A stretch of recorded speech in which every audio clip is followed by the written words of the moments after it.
Okay, people, should we be concerned here? The simple fact is that Tatiana Maslaney has been cast in one of the roles in the new Star Trek Starfleet Academy. You know, Tatiana, the woman who was cast as She-Hulk, one of the most unbelievable train wrecks of a series designed specifically to humiliate the fans. Oh, shit. Shit. Hi everyone, W.F.S here, and today we have something very interesting to talk about. Starfleet Academy, the show that no one wanted, but everyone's going to get. The question I have for modern day Star Trek fans, classic Star Trek fans, and, well, Star Trek fans in general. Do any of you out there want this? With some of the information coming out about this show, some of the cast members, it does make me pause and be a little concerned and ask one very important question. Should the people over there at South Park do another Pandaverse to Star Trek? Put a chick in it, make her gay! So believe me when I tell you that we're going to be talking about Tatiana. But first, I have a question for all of you out there. Aren't you just a bit excited about the fact that Starfleet Academy, some of the cast members are going to be coming over from Star Trek Discovery?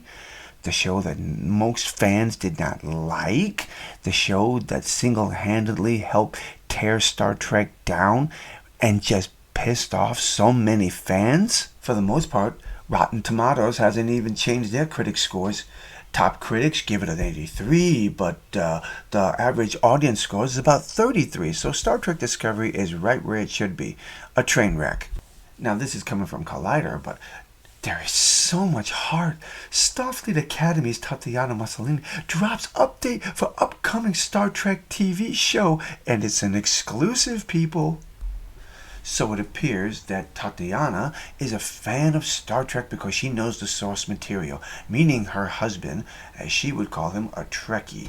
And they would watch Star Trek together, and apparently she had a big thing for Deep Space Nine and Odo, or as she puts it here, the shapeshifter. See, I love this. It's opened me to the Star Trek universe, which I knew the original series. I'd seen some of the movies. My husband is a big Trekkie, so he and I watched the Wrath of Khan and stuff like that during COVID-19. But I'm not going back, and I'm going back and I'm watching Deep Space Nine. My husband refers to it as my stories because I'll be like sitting in the tub with my laptop, just like, and I'm laughing. He's like, it's like my soap. You know, maybe she does like Star Trek, but I'm just having a hard time with it.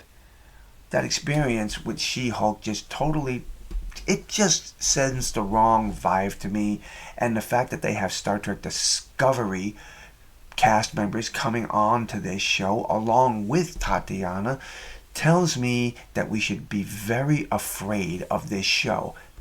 If it is true that Tatiana really does like Deep Space Nine, then in this case I'm gonna applaud her because it's absolutely one of my favorite shows outside the original series. Deep Space Nine is my favorite.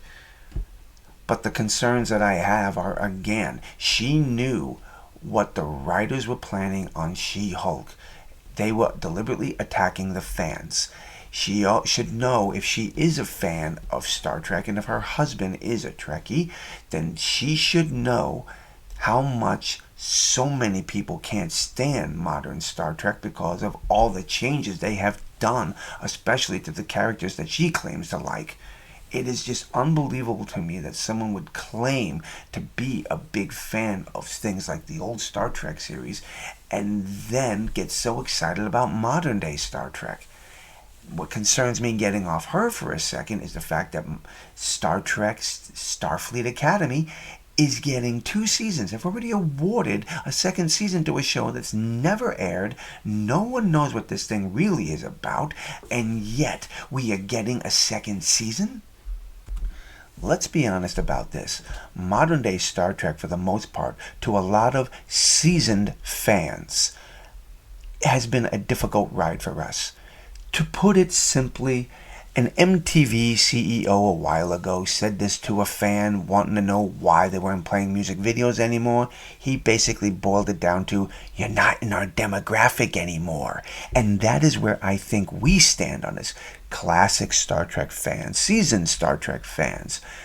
We have, by their eyes, aged out, and which is kind of a stupid thing to think about when you consider that it is the seasoned fans that made Star Trek what it is. Without us and our investment in this franchise, it wouldn't be where it is today. Paramount, CBS, and Bad Robot and Secret Hideout have all better wake up. Paramount is $15 billion in debt. Skydance has made it very clear they're not happy with the state of things over at Paramount. There's even stories that they are not liking Star Trek at all, and they are even talking about a complete reset of the franchise. Now, these are all interesting rumors and interesting stories, and they could be true, but at the same time, if they are true, then how is it that all this stuff that's coming out right now is continuously being shelled out? The evidence is clear by the cancellation of Discovery and Lower Decks that there is a change coming. But will that change come in the form of Star Trek Academy? Or is Starfleet Academy, Star Trek's under Kurtzman, their last chance to try and prove to the world that, hey, we know how to make Star Trek? Well, I'd love to hear your thoughts and comments, so please drop them below and let me know. Until the next time, my friends, God bless.